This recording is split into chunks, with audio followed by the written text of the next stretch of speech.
একটি দলের দলীয় প্রধান, তার কাছে তার নিজের এক্স অ্যাকাউন্টের নিরাপত্তা নাই।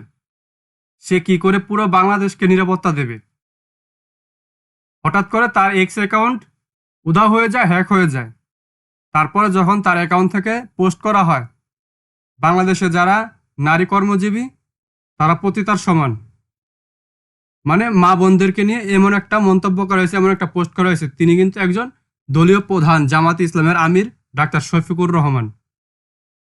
তার মতো বিচক্ষণ, যিনি কিনা আগামীতে প্রধানমন্ত্রীর আসনে বসতে পারে, তার মতো একজন বিচক্ষণের টুইটার অ্যাকাউন্ট থেকে পোস্ট করা হয়েছে যে যারা নারী কর্মজীবী তারা পতিতালয়ের সমান, তাদেরকে পতিতার সাথে তুলনা করা হয়েছে। তারপর আমরা কি দেখতে পেলাম? তিনি সংবাদ মাধ্যমে এসে বলছে যে আমার টুইটার অ্যাকাউন্ট, আমার এক্স অ্যাকাউন্ট হ্যাক হয়ে গেছে। কে হ্যাক করলো? আবার আধা ঘন্টা পরে তার টুইটার অ্যাকাউন্ট, তার এক্স অ্যাকাউন্ট ফেরত পাইছে।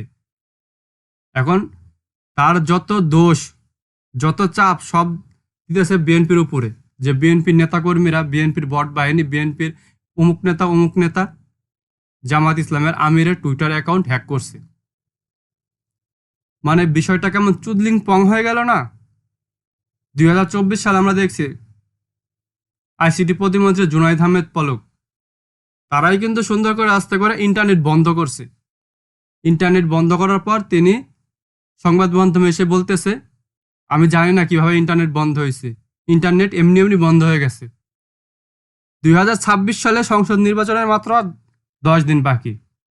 এমন সময় ডক্টর শফিকুর রহমানের আইডি থেকে সুন্দর করে আস্তে করে পোস্ট করা হয়েছে আমাদের মা বোনদেরকে নিয়ে, যেখানে বাংলাদেশের গার্মেন্টস শ্রমিক প্রায় 30 লক্ষ নারী কর্মী, তাদেরকে উদ্দেশ্য করে, তাদেরকে লক্ষ্য করে, বা আরও শিক্ষক শিক্ষিকা আছে, যারা ব্যাংকে কাজ করে, অনেকে উকিল আছে, অনেকে জজ আছে, সকলকে কিন্তু বলা হয়েছে যারা কর্মজীবী নারী তাদেরকে পতিতালয়ের সাথে তুলনা করা হয়েছে। এখানে আমরা কি বুঝলাম?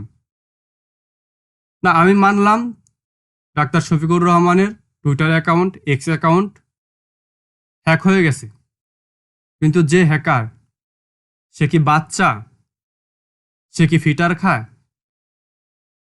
একটা এক্স অ্যাকাউন্ট, আমরা যেটুকু রিসার্চ করলাম, একটা এক্স অ্যাকাউন্ট সেটা যদি হ্যাক হয়, তাহলে এক্সের যে কাস্টমার অফিস আছে সেখানে মেইল করতে হয়, সেখানে কথা বলতে হয়, সেখানে কথা বলে তার এক্স অ্যাকাউন্ট রিকভারি করতে হয়।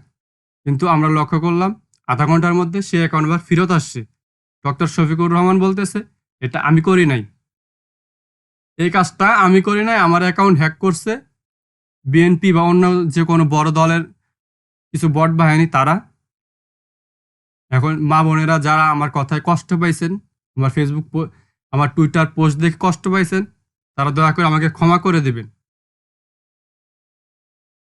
মানে আমরা সে 2024 সালে আবার যদি ফিরে তাকাই,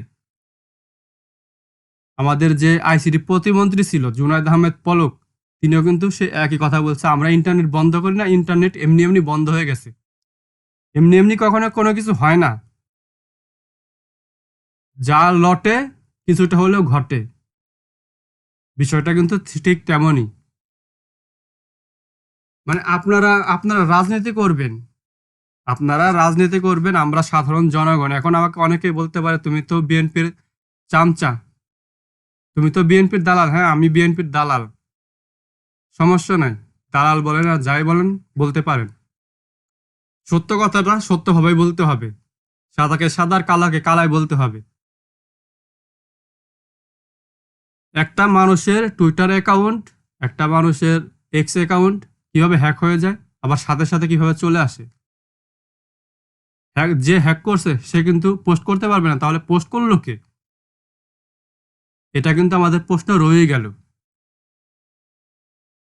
মানে মানুষের সিম্পিতি পাওয়ার জন্য বিএনপিকে কিভাবে ডুবিয়ে দেওয়া যায় সেই সিস্টেম করে আপনারা নিজেরাই পোস্ট করছেন, নিজেরা আবার নাটক সাজাইছেন যে আমাদের অ্যাকাউন্ট হ্যাক হয়ে গেছে, যারা হ্যাক করছে তারা এমন একটা পোস্ট করছে, আমরা পোস্ট করি নাই। বিষয়টা কেমন জানি চুদলিং পং।